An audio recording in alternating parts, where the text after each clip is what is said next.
I think we're going to just get going. If more folks come in, so be it. We'll let them in. Good afternoon, all of you, and welcome to this afternoon's community forum sponsored by First Parish Church in Weston. I am Jeff Barsnell. I am the minister here. We are delighted you could take a few minutes this afternoon to join us. This program is sponsored by and organized by the Committee on Adult Ministry and Programs, otherwise known as CAMP, and I'm going to introduce Denise Mosher, who is a member of CAMP, to begin. Okay. Hi, everyone, and welcome. My name is Denise Mosher, and on behalf of the Committee for Adult Programs and Ministry, I'd like to welcome you to this lecture this afternoon, given by Professor Takis Metaxas, Professor and Chair of Computer Science at Wellesley College. This lecture is generously sponsored by the Carol McMillan and Sean Rush Guest Speaker Fund. Thank you so much to Carol and Sean for this generous donation. At this time, I'm going to turn it back over to Jeff to introduce Professor Metaxas. Thank you. Thank you, Denise.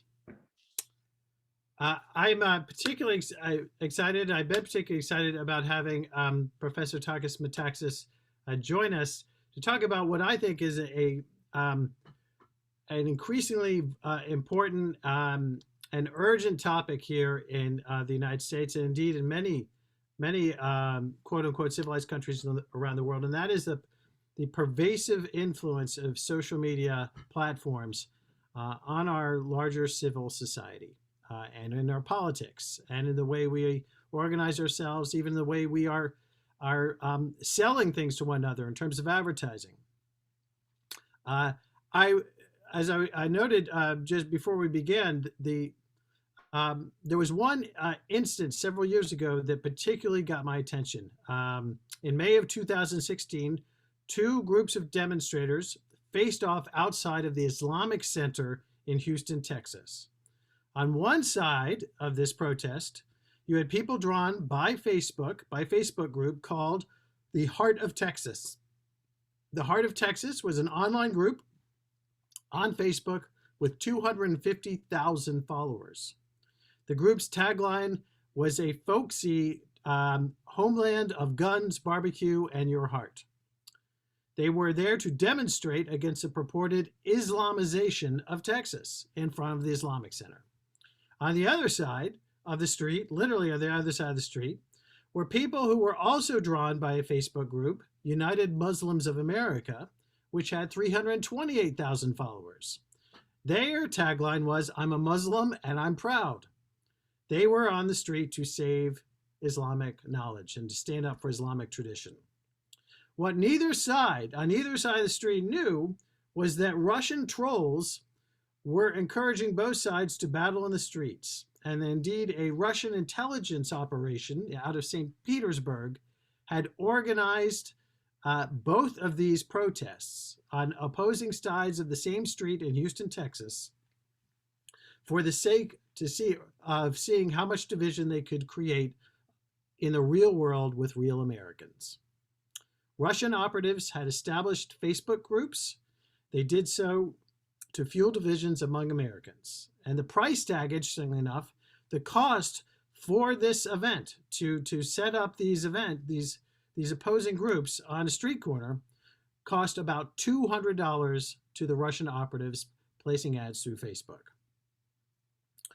There have been many news accounts now of Russian organized events in the United States before then and since then. But this one's got the attention of many people around the country, and indeed it got the attention of several senators, resulting in a Senate hearing in the spring of 2017, in which senior executives of Facebook were called upon to testify and to answer questions in front of the Senate. It's fascinating to actually go back and look at that video testimony. It seems like such a long time ago at this point. Professor Metaxas is going to be speaking to the influence of social media on our political discourse and society with a brief historic review of some of the high points or low points, depending how you look at it. And then offer some thoughts and remarks about what implications all this has for our current situation, both now and in the future, with our current political situation and the degree of polarization. He is well qualified to do this. He is, as we noted, a professor of computer science at Wellesley College. His current interests are in web science and web span and informational retrieval and cognitive hacking. He's interested in how the web is changing the way we think, ding, ding, ding, ding, ding, and how we make decisions as individuals and as members of social communities. He has an extensive biography. You can link to it and take a look at it through our website or through just by simply running a search for him at Wellesley College. I will note that he is a senior member of the ACM, the Primary Professional Organization of Computer Scientists, and a member of the Liberal Arts Computer Science Consortium. He serves on several conference program committees and is a representative of the Computing Research Association. In the past, he has been a visiting scientist at MIT and at Sydney University, Australia. He is interested in the applications of computing. He's also incidentally worked as the chief technology officer of a biotech company specializing in computerized tests for the measuring of ADD, and ADHD. He's currently a research associate in developmental biopsychiatry research at McLean Hospital. So welcome, Professor Takis Metaxas. Thank you for being here this afternoon. Everyone give him a virtual round of applause and welcome. Thank you very much. Thank you very, very much, Jeff, for this very welcoming and long introduction. Thank you very much, Denise, for organizing everything and getting us to that point. And of course, I would like to thank everybody for the opportunity of meeting you in person. It is, speaking very simply, an honor that you are with me today. I know you have other things to do and you chose to be here, so this is an honor for me. So let me share my screen where I have some slides, and we can go from there. I can get a nod that you're actually seeing my slides, and so we can, yeah, good. So that's the title. Some 3 words that probably you will find them interesting and curious. Misinformation, social media, and democracy. They are closely related, unfortunately or fortunately. And at the top of my first slide, I have put the occurrences of these words, misinformation, but also disinformation, fake news, and propaganda in books for the last 20 years or so, since 2000. Some of the things you can see is that the term fake news did not really exist much in printed books before about 2016, and then started picking up. You can imagine why. The word disinformation starts picking up around the same time. Misinformation is pretty much stable, though propaganda is a word that's been used for a long, long time, as you can imagine. And if you were to look further back in during the First World War and the Second World War, the word propaganda was actually quite a bit used. So in case you are thinking about what's the difference between misinformation and disinformation, academicians usually try to be very picky with definitions and want to make sure that the words they use, they know exactly what they mean. So the difference between misinformation and disinformation is that when you have misinformation, it could be the result of lack of knowledge or confusion, not necessarily a bad intention. Disinformation is when you're using lies in actually to cause some harm to whoever you target with your disinformation. And propaganda, of course, it's kind of a more known word, to propagate your opinions, very important thing during war, and that's relevant to what's happening today. So I clicked at the stop share button instead of the next slide button. That's why you saw it suddenly disappearing. All right, so I'll start with a little bit of reminding you the history of the other word that I'm using in my title, democracy. I have the feeling that you're probably well versed in the concept of democracy and probably some of the history, so I will refresh your memory a little bit. The Athenian democracy was the first one that was established about 510 BCE, and it was a way of stopping tyranny and giving the Athenians, a small percentage of Athenians, but nevertheless those who had claimed some right to be in Athens, the power. So the term democracy comes from the word demos, which means people, and kratos, which means power. So it is power to the people. Sounds like comes from the 60s, I guess. It was popular back then, from what I understand. But one thing that is actually quite relevant to democracy is the concept of responsibility, because it's not that people just get the power, they also get the responsibility to make sure that their democracy is alive and well. That was very obvious in that first democracy, because the first thing that the Athenians had to do once they established their democracy was to actually defend themselves against the huge invading armies of Persians who were led by the tyrants, the Athenian tyrants, who had decided that they would get back their power through a foreign power. So responsibility and power come together. This is relevant to what we're talking about today. What is particularly relevant, I think, is to remember a little bit how that Athenian democracy was overthrown. That first democracy lasted about 100 years and was overthrown. How? Well, here's where it gets relevant and interesting. It was overthrown by a populist who decided to take charge of the gathering of demos and persuade them through lies that they should start a war.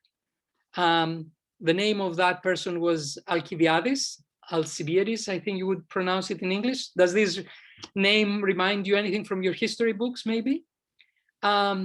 Rich, good looking, young, full of energy, and a good speaker, a good orator. So unfortunately, he was also not very critically thinking about how he was getting his information. So Nicias, the other general of the Athenians at that time, had managed to establish some treaty with the Spartans to stop the Peloponnesian War, but Alcibiades had, big plans, and he gets in front of the Athenians and he tells them all kinds of things that were just not true, but he believed them, and he persuades the Athenians that it was true. He says, these Sicilians, he actually asks the Athenians to go all the way to Italy, to Sicily, and start a war with Syracuse for no reason. But he was thinking like, we can have a good loot in there. We can just take over another power, another big island, and nobody's gonna move Athens from its empire world from now on. So he tells them stupid things. He tells them that from what he knows, nobody in Sicily is equipped with weapons at that time, if you can believe that. He did. And he has heard, he's telling them what he has heard, that they will be advantageous because Sicilians are of mixed origin, so they do not have kind of a common mind. And they will align with the Athenians against the Syracusans. They actually hate Syracusans. That's what he has heard. And so at the end, he's giving them the final tone where he says, okay, we are in a good position. Why do we have to do it? Remember, we are the sons of other Athenians who were already so powerful through the means of their sea superiority. Let's try to make Athens great again. That's his ending speech. So turns out that this MAGA title goes way back. It didn't work like that. Syracusans were not really so weak an army. Plus, the Spartans and the rest enemies of Athenians went immediately to help them. And the Sicilians were not so thrilled to start a war just because Athenians wanted. And so it was a total destruction of the Athenian army. And eventually, it was a matter of time when Athens would fall in terrible conditions and democracy would be stopped again by tyranny. So I think that's a good lesson to remember, because usually I think in our history lessons, we're learning a lot about how democracy started. We don't learn a lot about how it ends. So that was not a very good ending. Now let's go into a little more modern misinformation. Thank you very much, Jeff, for actually putting some of the points in your introductory, because I know you did not know exactly what I would be talking about. Nevertheless, you had done your homework and you had seen some of the things that were relevant to actually what I will be talking about. You mentioned the Senate report about the Russian interference in 2016. By the way, a disclaimer from the beginning.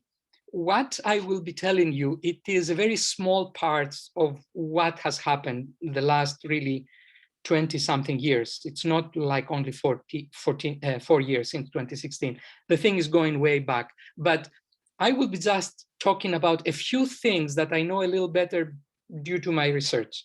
I would be happy to talk about many other things that you happen to have heard, or other thoughts that you had during the point.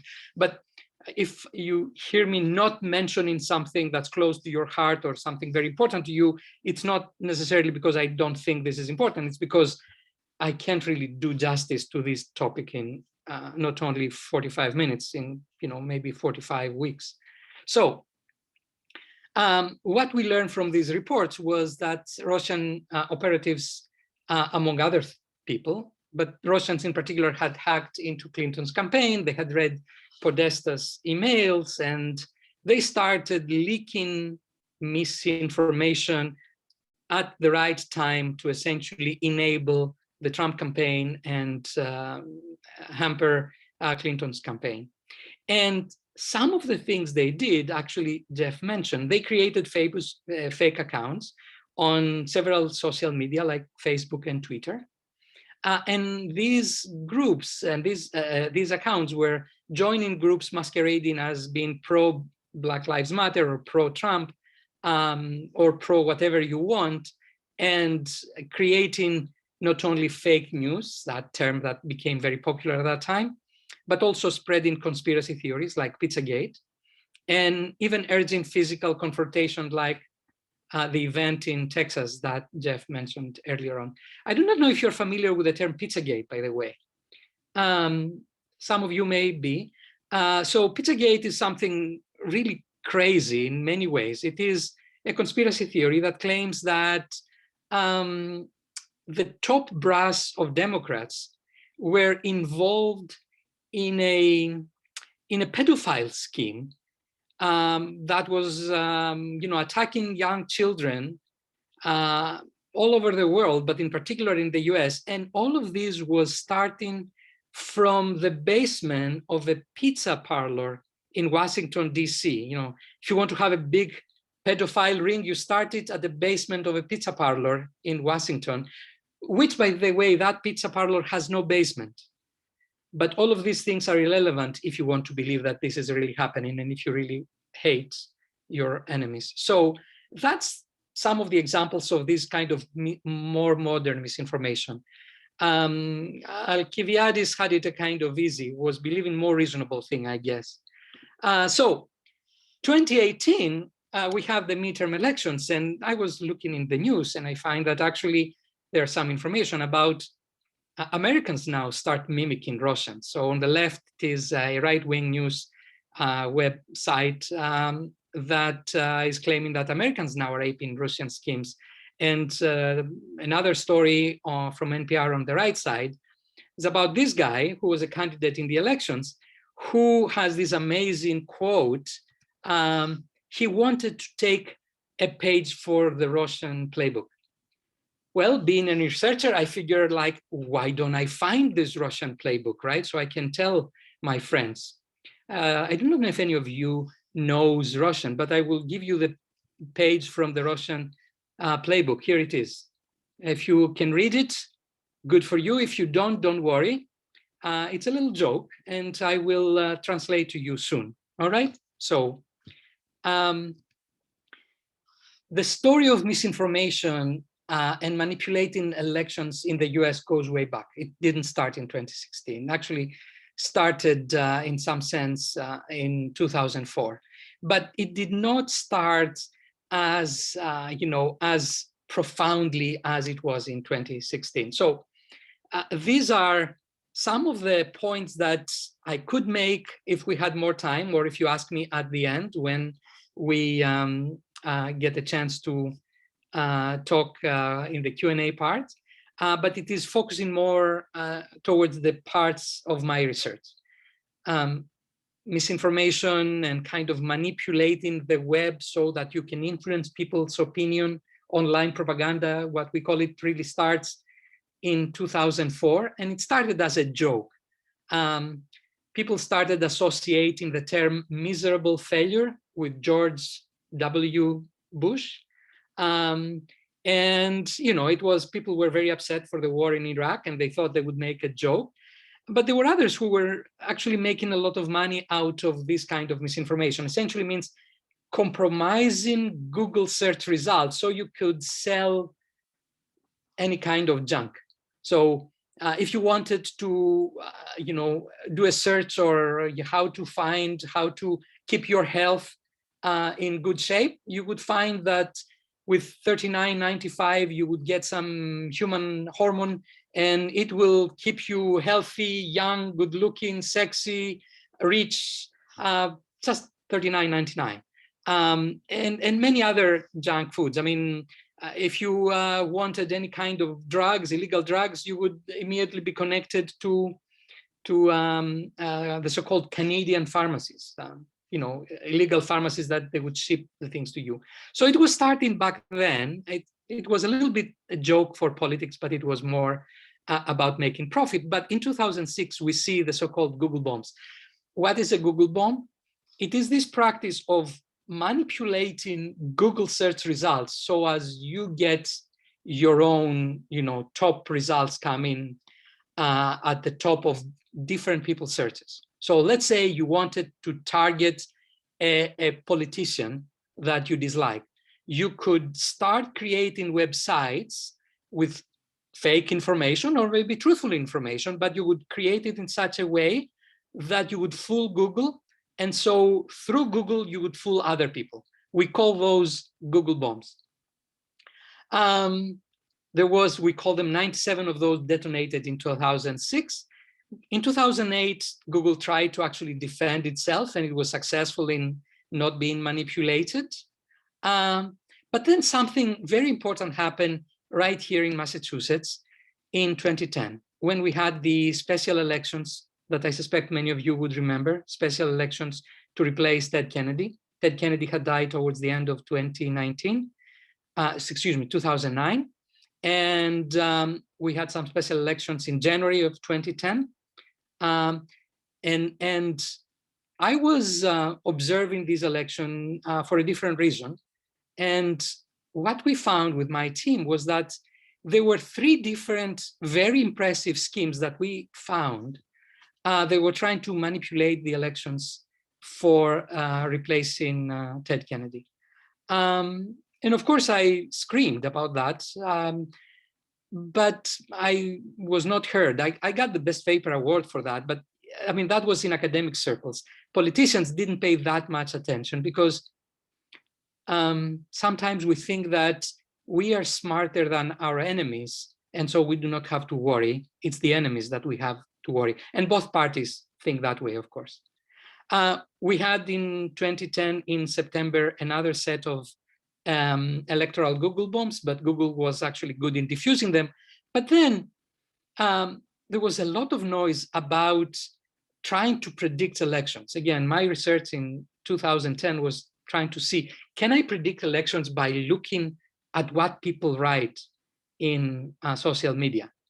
I'll tell you the answer to that, so you don't have to be very curious. In 2014, new elections, we had a different kind of worry. There was worries that, you know what, Google might self-manipulate its own search results. Pretty much there were people thinking that Google would be the one who would decide who gets elected because it can. You don't need to have others manipulating Google. Google could self-manipulate itself, which would mean kind of, doing propaganda. And then in 2016 is when people paid attention. So when, and this is kind of one of the two main points I want to make today.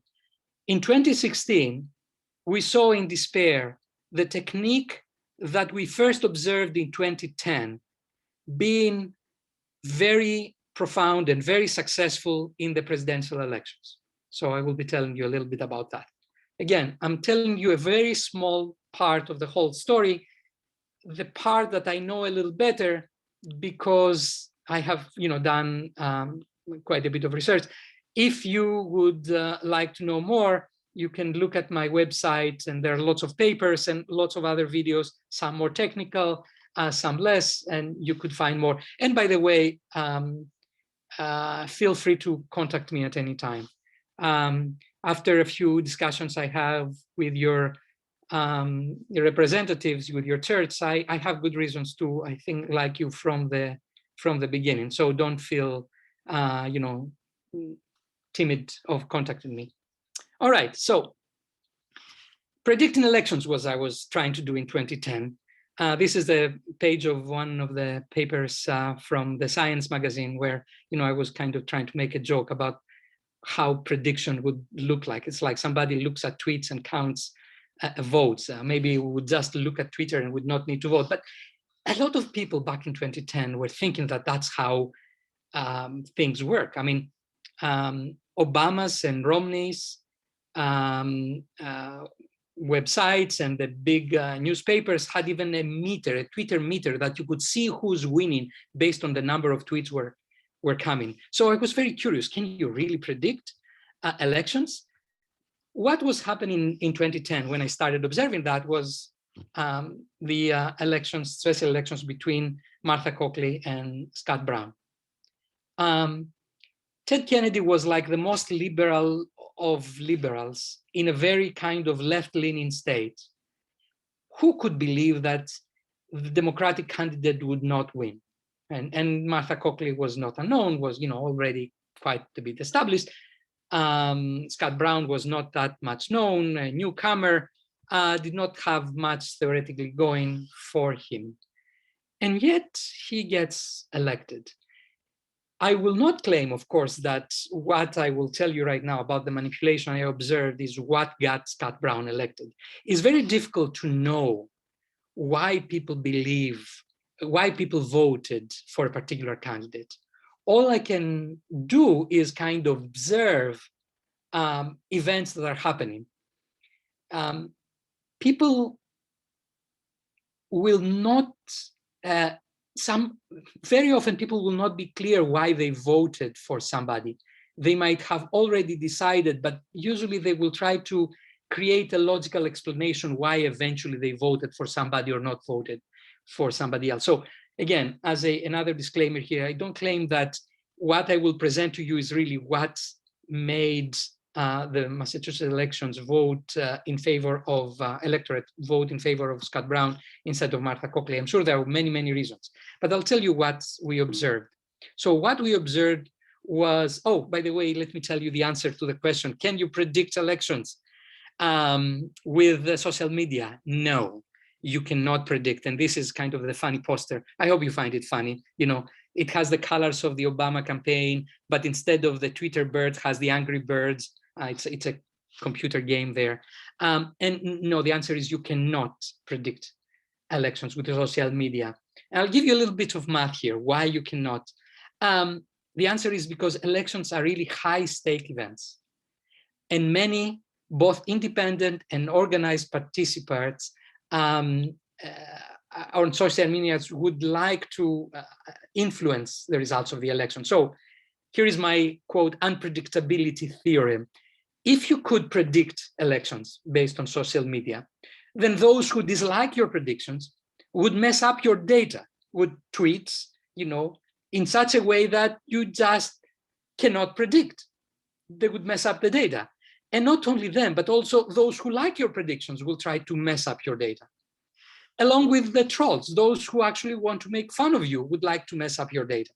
So for such a high stake event, you cannot really look at social media and get a sense of what's happening. Yet, even today, you would listen to the news and they would be looking at social media to say, we would like to take the pulse of what the public is thinking. They don't. They just get a sense of very few people, the most vocal ones, who could not even real people. So I hope you don't have anxiety whether we can predict elections anymore. Let's go back to our theme. What happened with the 2010 Massachusetts elections? So what we found is that there is a recipe that you could use and you could influence the 2010 elections. And it has these 5 steps. So if you wanted to mess up those elections, you would do the following steps. First, you start creating some websites and you call them with names that will be visible to search engines. So here is a website that was created, Coakley Said It. The name of the URL, the name of this website is important because Google will pick it up, so it will become more profound. Next, you create a bunch of anonymous accounts, and the names of the accounts could also be useful. Again, have the name Coakley there if you want to attack Coakley in this case, because that's what this method is doing here. And then here is the important step. You identify a community of users interested in the topic, like the Massachusetts senatorial electoral race. You find such a community. Where? On the social media, on Twitter, on Facebook. At that time, Facebook was still not very well known. Twitter was not, but what was happening was very different. So up until now, nobody can tell that you're actually doing something. The first 3 steps you can do and nobody knows anything. You just create websites, you write fake news, you create fake accounts. So what? You join groups, so what? You are not yet an important player, and big search engines don't know much of you yet. The next step is the important one. You target the members of the community. So since you have become a member of that community, you follow and you kind of agree with what everybody else is saying. So you become like one of them, one of the group. And then you start saying, oh my God, look at this site, Coakley said it, to say what terrible things it says about Coakley. And then the other fake accounts you have created all jump in and they say, oh my God, yeah, I know. So suddenly in step 4, you as a member of the community that they do not know you in person, right? Maybe they just know a little picture of in the social medium. You start raising awareness and you're really upset. If you have found a group that's really upset about something, you have won them over. In the next step, you actually don't have to do anything else. You just wait for the rest of the community to spread the misinformation for you. You can actually even delete your fake accounts and let them kind of spread the misinformation. So what we found in the 2010 elections was 2 days before the elections, there was a bunch of lies that started spreading among the people who followed the Massachusetts elections, in particular among the Republican group, who were saying, terrible things about Coakley. That was 2 days before the elections. And these 9 fake accounts were able in about 138 minutes, like, a little over 2 hours, were able to reach more than 60,000 people in Massachusetts who were interested in the elections. So with cents, with almost no money at all, you could reach an audience of 60,000 people spreading misinformation just before the elections and just at the time when everybody was angry. That is successful. So while we're talking about that, think please about how you will counter this scheme. Because if you could, you will make me happy, you will make the whole country happy. All right, let's move on. So far, so good? In 2017, this fake news becomes the world word of the year. And what this word is, it means just lies, but formatted as they appear as news. So lots of fake news sites appearing as local newspapers, like the Detroit Sentinel, or, things that never existed, but they sound as could be newspapers.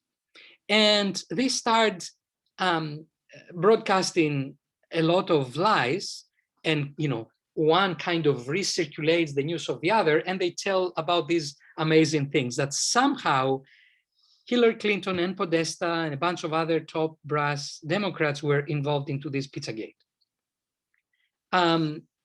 Since the early 2010, I had developed here at Wellesley a system called Twitter Trails to look about how these fake rumors were propagating. So what I will show you next, it will be a bunch of graphs that will show what my tool, Twitter Trails, show me for pizzagates. All right, so this is completely fake, it's completely bullshit, but who started it is the question at that time.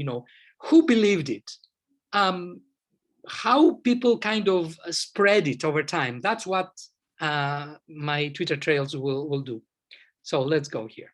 Here is one graph that will tell you with these bubbles which were the tweets. By the way, if you hear tweets you are not very familiar, it's a message. It's kind of broadcasting a message. So this will tell you which message got the more greater attention. And the one that has gotten a lot of attention early on is this tweet, which kind of shook me to see it. It is a tweet from a Turkish journalist that had 32 retweets, rebroadcasts, 25 favorites. So it was getting a bit of attention, not huge, but quite a bit of attention. And I was thinking like, wait a minute. And it's, as you can see, tweeting in Turkish. How did Mr. Mehmet Ali Onel knew about this Pizzagate, in America? Well, it turns out that just before, this group of tweets right before that were tweets that were tweeting in Turkish by a Turkish and American speaking troll. Started, targeting a lot of the sphere, Twitter sphere in Turkey, telling them about the Pizzagate, which is kind of weird. And, here is a sequence of tweets after tweets after tweets, and saying what? They're talking about Pizzagate, saying what? They say, here is the names, Obama and Hillary and Soros and Podesta and Alefandis, that's the owner of the Pizzagate, they're all involved into this Pizzagate. Okay, and why the Turkish journalist cares about that, let's say? Well, it turns out that he was very upset. He was very upset with the following situation. At that time, in Turkey, there was a scandal. There were reports that some of the Syrian orphans that they were trying to flee the war in Syria were abused in the camps that the Turkish government had set to save the kids and save the Syrians who were trying to flee. And these pro-Erdogan journalists were really upset about that. So what he says there is like, oh, they're complaining about us, what we supposedly do in these Syrian children, which is lie. Look what they do in America. Look what they do in America, and start spreading, the news. When you have somebody who's really upset, you can't expect them to think very clearly, in case you have not noticed, but I'm sure you have. But that's what we observe here. And wait a minute, I thought that a journalist probably would have gotten his information from somewhere. So I took a look to see, okay, who started that rumor and when? Here is the timeline that shows the timeline. It started 2 days before the US elections. And around November 16 is where the Turkish journalists start spreading the news. And actually, it got picked up in Germany first, with some of the Turkish immigrants living there, and eventually came back to the US. So who was spreading this information? It was this account, Jolly Old Archer, and it supposedly has a picture of the back room of Comet Ping Pong, that's the Pizzagate, the pizza parlor, and their art with naked children holding severe head and stuff. There's some very gruesome pictures that they were posting there. In that basement that I said Pizza had no basement. So I took a look to see who's that account. Here is the account. Here is the validity of somebody informing the world about Pizzagate. Can you even start trusting this account? But as I say, you don't need to go all the way there to see who started it. You can just believe who told you, which you can believe because they speak the same language, they have the same religion, they're upset about the same thing. This is the killer trick, pretty much. All right, so you're seeing something that very few people have seen, because this account was deleted by Twitter and you cannot find it anymore. But through my research, I have actually kept some of this information. So it's very gruesome what you can imagine seeing there. You can see some of the photographs that this person has tweeted are extremely gruesome. So what enables the spreading of lies? People do, intentionally or unintentionally. And what fuels the spreading of lies? It's hatred. It's hatred of our opponents. And those of you who have studied a little bit religious hatred, you know how well this works. In many ways, America was founded in the hope of escaping this kind of religious hatred. In politics that we see today, it can, be observed in many different areas, but in politics that we see today, it's political polarization, high political polarization. So let's talk a little bit about polarization in the US. All right, polarization in the US. The Pew Foundation has measured quite a bit of that. Back in 1994, if you could kind of take a graph of those who were tending to vote Republicans and those who tended to vote Democrat, and you ask them about how they feel in the different issues. So, where they score themselves in the different issues, you would see that there was quite a bit of overlap. A lot of people, were right in the middle. They did not have too much disagreement in the issues. Some were more in the extreme, but the median was not too far from each other. 1994, the Pew Foundation is actually measuring these data every 10 years. So the next data point is 2004, still not too much. You could see that actually that the people started moving a little bit to the, a little bit to the left in 2004, but still they were pretty close. 2014 now, we have social media at that time. It's not at the time, 2004, there is no social media. It's the web, but no social media. In 2014, you can see what happens with social media. Look at the shift and the separation between the left and the right. And 2017, which was the last time that the Pew had data, it goes even further apart. You can see in this graph, how polarization works in general in the public. When you go and ask people, how do you feel about immigration, about, social, entitlements or health coverage and so on and so forth. So we observe greater polarization. I think, and for many of the reasons I will describe today, that social media play an important role in this polarization. So keep that in mind as we go ahead. Now, people will also tell you, I don't care what people say. I do my own research. I was actually in front of the AAA 2 days ago, and I saw somebody who was not wearing his mask and actually was telling me to take off my mask. And I said, why? He says, don't be stupid. Do your own research. I do my research. I don't believe what they tell me. He told me that there are terrible things inside the vaccine, so I should not put them into my body. So people look at search engines. These are the search results on Google 6 months or almost 5 months after the Pizzagate was debunked. You would do a search for Pizzagate evidence, and every single result you will find were lies. And this is kind of like a shock. Like, Google tells us lies. Shouldn't they? It has been debunked, right? It has been debunked since December of 2016. Shouldn't just delete that?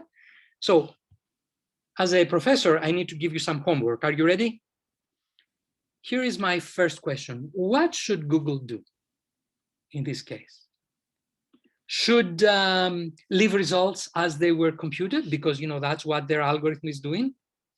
Or should they present both sides like a good journalist? I know that journalists think like we should just tell what some people believe and some people believe. Some people believe in pizzagate, some people do not believe. Or should Google go out and determine what is true beyond any doubt and just give us only these results? Or, technologies like that, just use artificial intelligence, use AI to figure out what is true and what's not. You don't have to give me the results of your homework. Just keep them to yourself because it's another test coming on. So far, so good? All right, 2016 now. Now we have the Facebook fake news, and Jeff was describing some of this. Here is what happened and how it happened. You may have a sense of déjà vu here, but what we observed is that the way that Facebook was compromised with fake news, one of the ways, there were many ways, and by the way, back in 2010, there were many ways, but one way was this one. There were these Russian operatives that they were registering first web domains with catchy names, Trump Vision 365, and again, local newspapers, creating Facebook accounts with, names of seemingly real people like Elena Nikolov or Markovsky or stuff like that. And then they were identifying on Facebook groups of people that they were very passionate about political candidates, like Hispanics for Trump or San Diego Bernicrats, et cetera, just some of the examples that you were finding. Again, steps 1, 2, 3, nobody knows them, nobody can stop them, nobody has any clue what they will do next. What they did in step 4 was to start telling their fellow members of the group about these terrible things they saw in Trump Vision 365 or in other websites. Look what is happening. Can you believe that? And of course, people would believe because they would believe anything against their opponent. And as you can realize, this works for every person. It's not only that one group of party members are particularly stupid. You find people that they're upset and angry enough, and they will believe whatever you want to tell them. And then they can hide their accounts. We actually, again, in Twitter trails, we found a lot of their information, and we saw that they had. That's another discussion. Let's move on, because now I'm about to reveal to you the great secret. This is what I showed you before about Twitter in 2010. This is about fake news on Facebook. Do you see what's happening here? Do you see the parallel between the two? So my little joke, this is the page from the Russian playbook. This is the thing that I have not figured out how to stop. And I have not figured out because the first 3 steps you cannot stop. The 4th step always works if you have angry, polarized people. And that's where I will be focusing from now on in this discussion.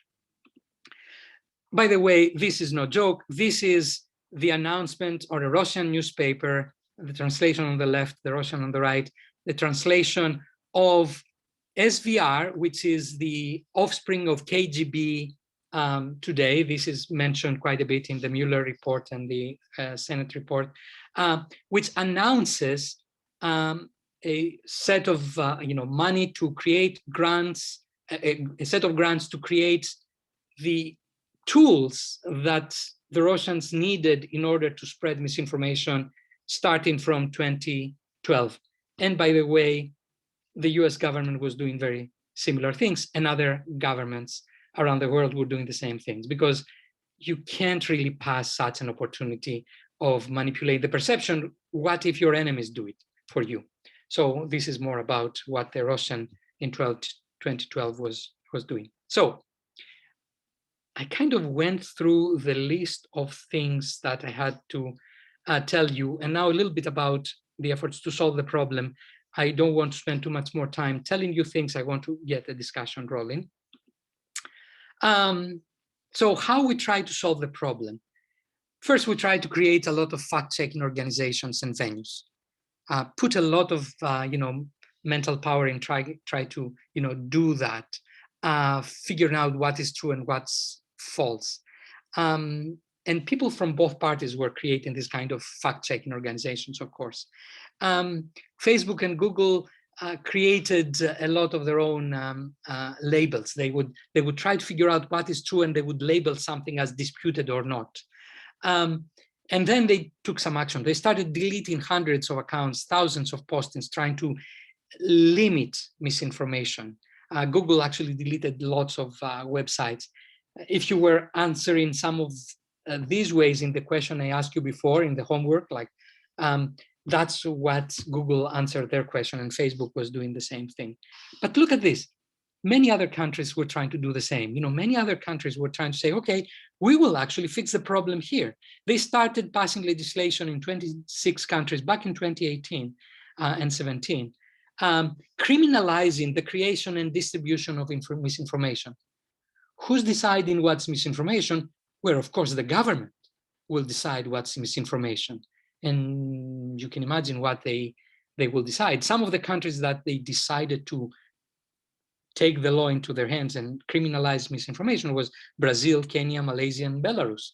Not the most democratic countries, if you could see. And other countries also were giving authorities the power to block and remove content of whatever they see false. France was one of them, but also Indonesia and Belarus. Belarus was actually striking both laws just to make sure.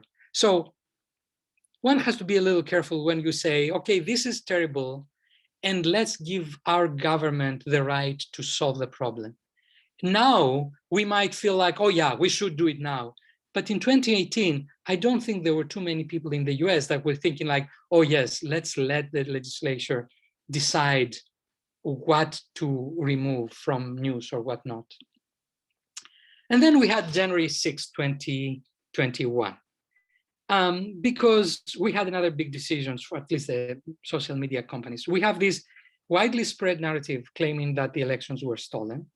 And you have a mob urged by the president to attack the Capitol to defend democracy. The president were not saying, abolish democracy to them. We're saying defend democracy and go and take control of the Capitol, make sure that the Congress people were voting the right way. And the best way for this mob to communicate is through Twitter. It is immediate, And you can see what Twitter is doing at that time. It is just saying this claim by Donald Trump is disputed. He disputed. Donald Trump says Mike Pence pretty much is a traitor. His vice president is a traitor. Go and do something about that. And the mob was moving into the Capitol shouting, hang Mike Pence. So they break through the police barricades, they enter the Capitol, and the senators are still inside. You remember that, right? What should Twitter do? Here's your homework number 2. Some of the things I heard was maybe they should present that one side says that, the other side, no, it's not stolen. Maybe that's what Twitter tried to do initially. They said, determine the truth and label tweets are disputed. Others say, well, we should silence an elected official. We should silence a president. Europeans got very alarmed about that. And others were actually saying, no, Twitter should have taken action back then when, Trump was saying these things. Now it's too late. They don't deserve to do anything. And others will always say, well, let's have AI to do that. So in my opinion, silencing the president was a no-brainer. And it was legal, it turns out, but it was a no-brainer because we had come just moments and feet away from turning an insurrection into a coup.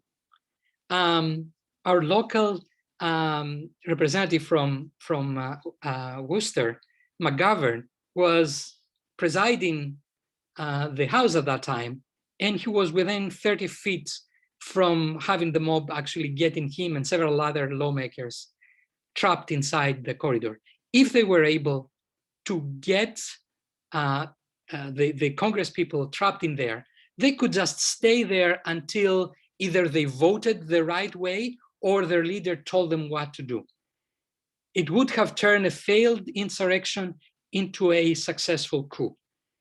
There was no doubt in my mind that Twitter did the right thing and silenced Trump, because no matter what, the stakes couldn't be higher. The stakes couldn't be higher. In my early years, I lived through the Greek dictatorship, and I take these events extremely seriously. The dictators who took over Greece, they did not say, they took over the government to save Greece. They did not take it to abolish democracy. They created a new democratic regime. It's just that they would not elect people, they would just appoint people. But it was still called a democracy. They know how to play with words. By the way, number one rule of propaganda is manipulate words. Manipulate words. And politicians do it a lot. McGovern, it turns out, in 2:35 was tweeting that I am inside the chamber and I hear noises outside. They're about to breach in. And thankfully, in an hour, he tweeted eventually, okay, I'm safe here. In that hour is where our democracy was hanging. And so it was not much of a choice at that time. So what should we, the people, do? Look, it's not an easy matter. We should not expect that the answer is, oh, just do that. There is not a single thing that we could do in order to fix the problem. There are lots and lots of items. So what I have here is a lot of items that we should work towards doing in order to defend our democracy. And there are many more that I could not put here.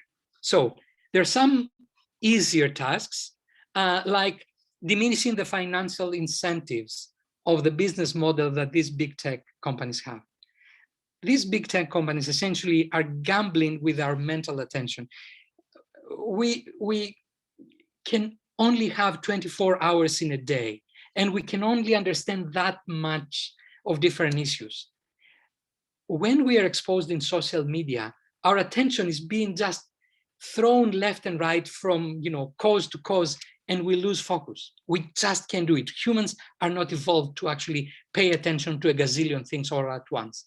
And these companies are taking our private data, and to make our life a little easier, they have this kind of personalized recommendation, or your Amazon, if you bought that, you probably want to buy this other thing, but this is advertisement. This is advertisement. The first way in which we are getting compromised is through advertisement. And we have a lot of practice in falling for good advertisement, as you know. So that's the first thing that we can do. But this is easy theoretically to do. Next, we want to use technology, but to be informed. We have to have people that they are informed. But in order for people to be informed, they also need to be thinking. So we need to have democratic decisions to be enforced through elections, with laws, and through courts. The problem is, of course, that all of these are slow. Elections every 2 or 4 years, laws take a long time to be decided, and courts take even longer. We as citizens should, however, realize that democracy is not only about power, but it is about responsibility. So we should take on our responsibility. How do we do that? Use the scientific method and apply it regularly. Now, what scientific method means is not just verifying what you already believe, but also try to see if there is evidence against what you already believe. Because often what we do when we say, oh, I'm thinking critically, I mean, like, I'm just checking for pizzagate evidence on Google, and yeah, I did my research, and pizzagate evidence told me, yeah, it's true. So I did my research, and I'm so smart, right? Because I did my research. No, you have to actually look for evidence against what you believe. And of course, you need to realize why you believe what you believe. Know yourself. Again, maybe I will tax a little bit your memory, remind you that one of the things that Socrates were famous for was this term, gnosis avton, know yourself, realizing that you have a reason to believe what you believe. It's not like you are unbiased. We are all participating in echo chambers, which are full of people that are like us, and they will tell us exactly what we want to believe. So beware of that. Learn epistemology, teach epistemology in school and learn epistemology, understand why this is happening, and reduce polarization. We are all compromised when we are angry, when we are upset, when we hate. We are the stupidest. Is this a word? I don't know. But let's make it. We are the stupidest when we are angry and we are upset. So try to be a little calm. So how do we defend our democracy? It's a long list, but let's start with understanding why we believe what we believe and reduce polarization. And this is my little tag there. Gnosis avton is in Greek, the know yourself, and keep calm. That's supposed to be the reduce polarization. Thank you.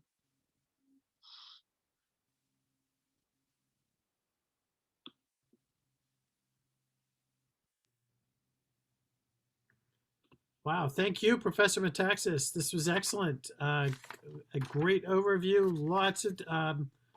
Lots of areas for discussion and places where people could follow up. Let me just invite folks.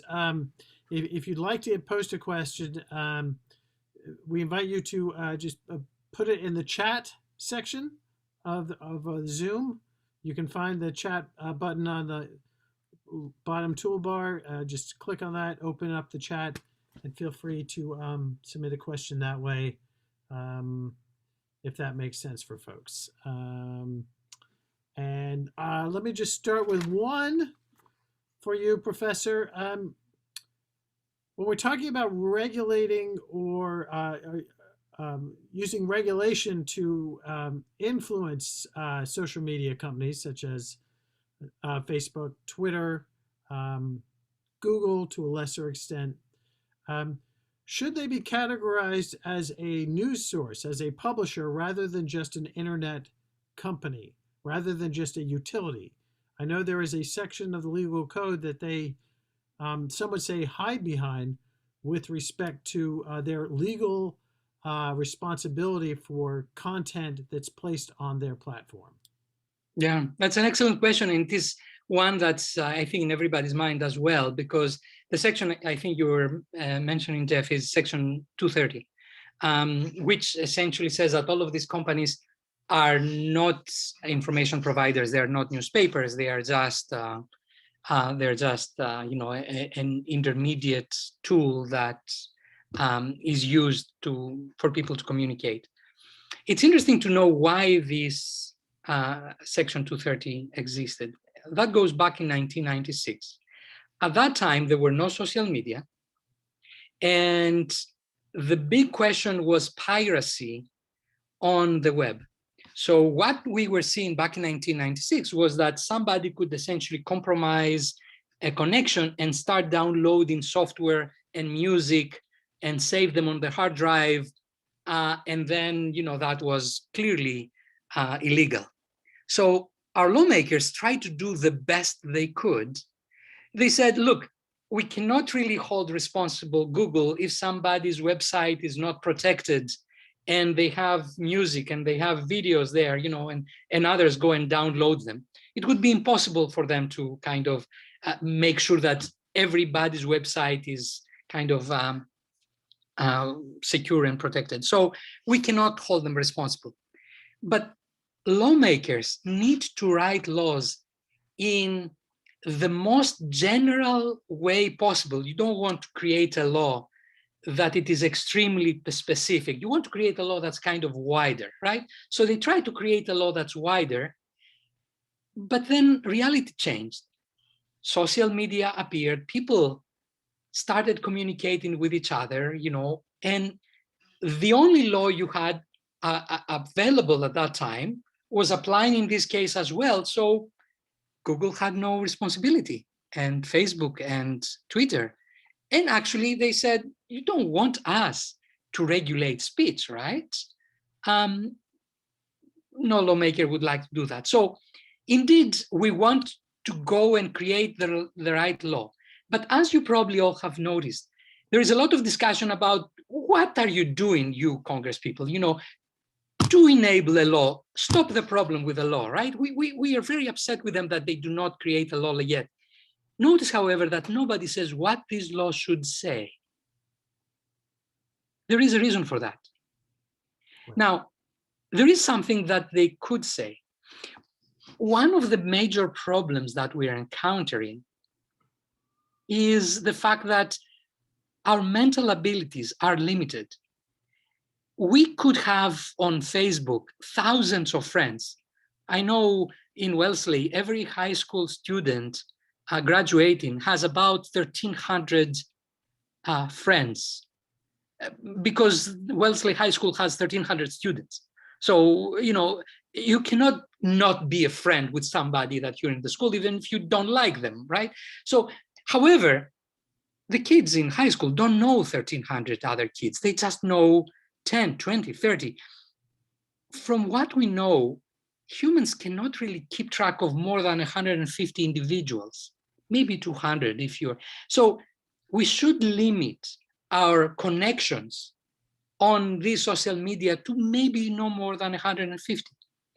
And when you broadcast something to your friend, you broadcast this to 150, not to like 5 million people or 10 million people, where you can essentially create a coup out of that. When you decided that I want to kill everybody on these islands, as somebody in Norway had done, you shouldn't be able to kind of broadcast your bravado, you kind of executing people, 2 million of people across the earth.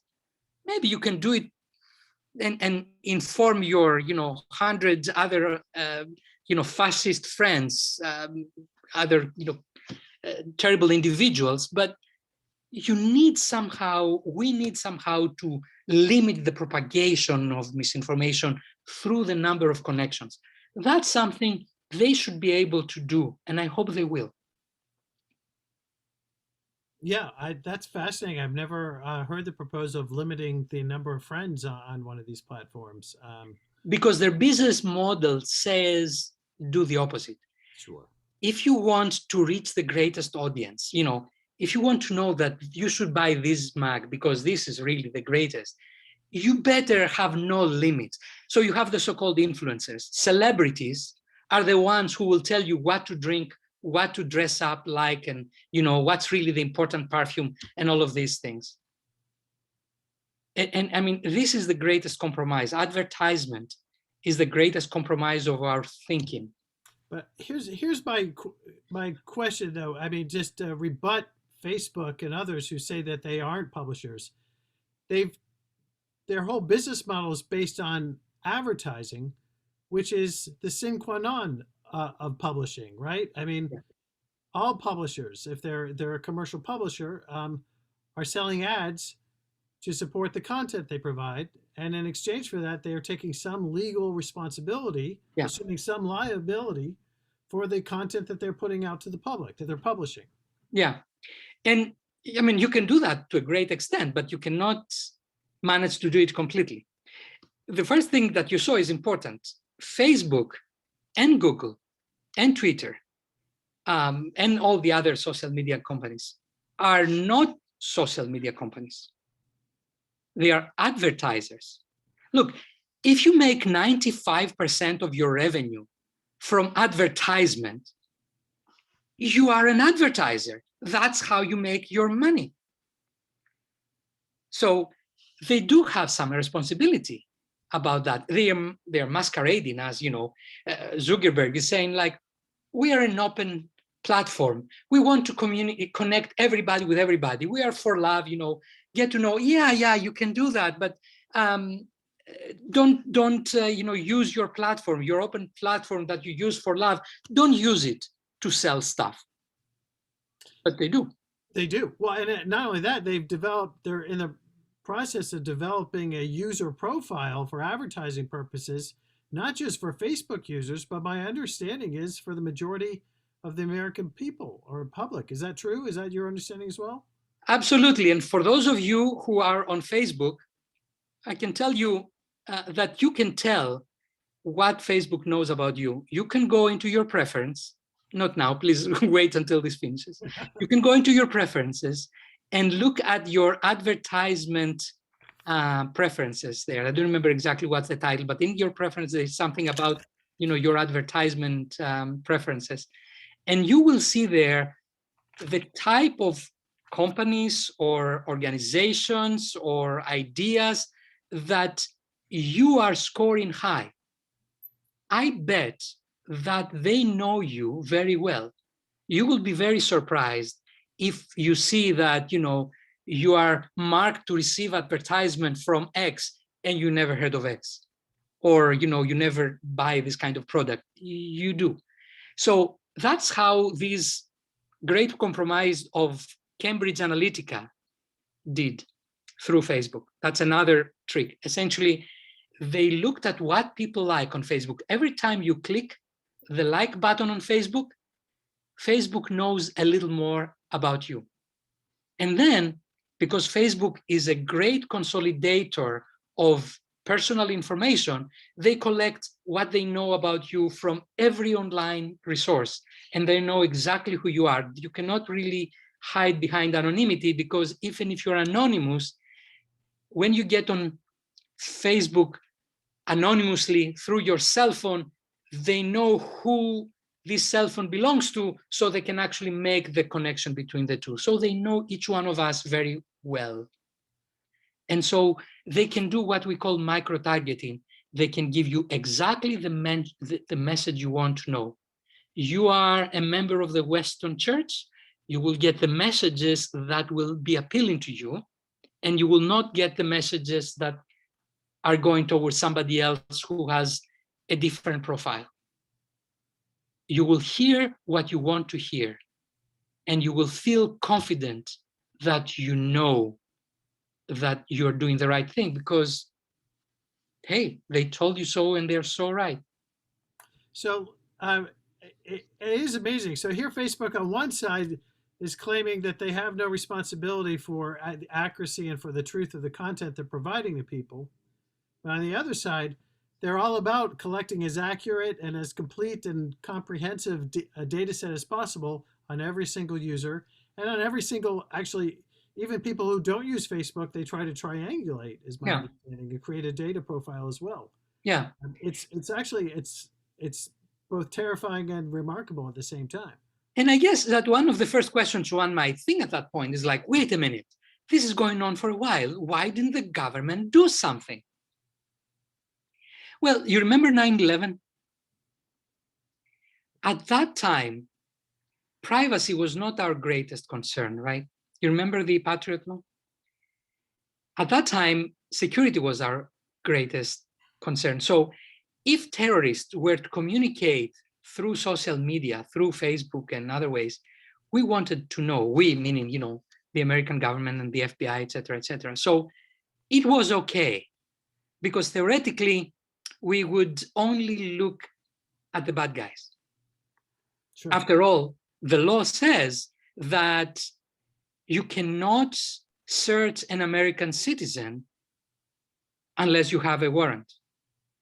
What we know between then and now is what is written in Snowden's book, where he was inside this organization and found out that actually NSA is collecting every piece of information, even this recording that we're doing right now, just in case it is needed, just in case it is needed. And so then they can throw a very wide net for anybody who happens to mention these words around this time, and they don't need any warrant. They say, we're not listening to what they say, we just look at the metadata, which means who was with whom at what time, and lots of other information about co-location, which pretty much can tell them anything they need to know. about the discussion. So because we also care a lot about security, it's difficult to defend your privacy that much. So what if we could limit somehow? Michael asks, what if we could control what they know? Or is there a way that we could put some regulations on it? Or is it better just to try to enforce some transparency here, as in forcing? I know Facebook is obligated to share with you what data they're collecting on you, but you have to dig through the labyrinth of your own account in order to see all the cursors and all the qualifiers that are coming up. But it seems like there's some regulation on the content side and on the data user data side that's just going to be inevitable here. No? Yeah, I think so. But it is tricky to establish a law that's as wide and as focused as well. Plus, I mean, the Russians have shown that in many cases they can compromise our security a great deal. We pay a high price and we do not really have protection. I mean, they were able even to hack in several of the election machines, thankfully, way before the elections were to happen last year. Apparently we figure out about that and we were able to reboot the machines and kick them out. But it's not that this kind of security is so strong that it cannot, we need it. The bummer is that we don't get security and we lose privacy at the same time. So we need to do something about that. And we need to educate everybody. People really need to take the responsibility on themselves. There is no. We could ask the American people to just refrain from Facebook for 30 days leading up to the election. Yeah, but you have to ask them when they are not angry. Yeah. Okay. Right. You have to ask them when they are calm. On January 6th, there was no not angry American on this continent. Sure. You agreed with the mob or you disagreed with the mob or you were just keeping an equal distance. You were angry at that day, I think. Margie had asked earlier, you made an interesting distinction between misinformation and disinformation. It seems like a lot of what we've been discussing today is outright disinformation. It's not, it's not information that is mistakenly incorrect. It's intentional. Yeah. There's a bit of intentionality here. This is true. This is true. And when I first started, worrying about the issue, I was thinking like, this is misinformation. I wasn't thinking in terms of disinformation because I thought most of the things I was observing was accidents. People are very smart, but we cannot always think very clearly, for example, when we are tired, when we are angry, when we have an extra glass of wine, when we are in love, or when we are hating. There are some parts of our psychology that we cannot think very clearly. So at that time, or when confused, at that time, we can spread a lie, not because we wanted to spread it, but because, it was an accident. I clicked the wrong button. I just did not read the word very well. As a person whose English is not my first language, I make mistakes like that. I have embarrassed myself, calling my advisor names that I should never had called my advisor who was about to vote for my degree. But I just did not know the words. However, misinformation is epsilon close from becoming disinformation because somebody can take this out of context and use it in a different context. And that's where misinformation gets disinformation. So let me ask you this, and we're going to close with this. This is a fast-moving topic, and it seems like every year there's a new development as the technology changes. In 2 years' time, how would you define a successful engagement with social media? What should we do? What can we do now or in the next 6 months that would have a positive impact on how social media is influencing or working with our democracy? Yeah. I hope that in 2 years you will not remember my answer, because it's definitely going to be wrong. But unfortunately, we are in court. That's why it's better, not to have anything written, because you can always say it that you didn't mean it. So the educational part is something we cannot avoid. And this, usually when we're thinking about education, we're thinking about our kids, the students. We, the older folks, should not try to avoid our own education. We should keep learning. There is no ending in that. And second, the other thing that I would like to see happening is limit the spreading, the connectivity that I mentioned before that these media companies have, and disincentivize their advertisement. One should not be able to make so much money out of thin air just because they're compromising our brains.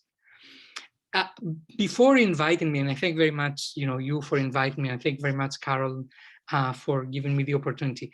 I have to admit, I did not know much about your church. And my first impression when I was asked to speak to people of a church, I was thinking, like, I'm not sure that I want to do that.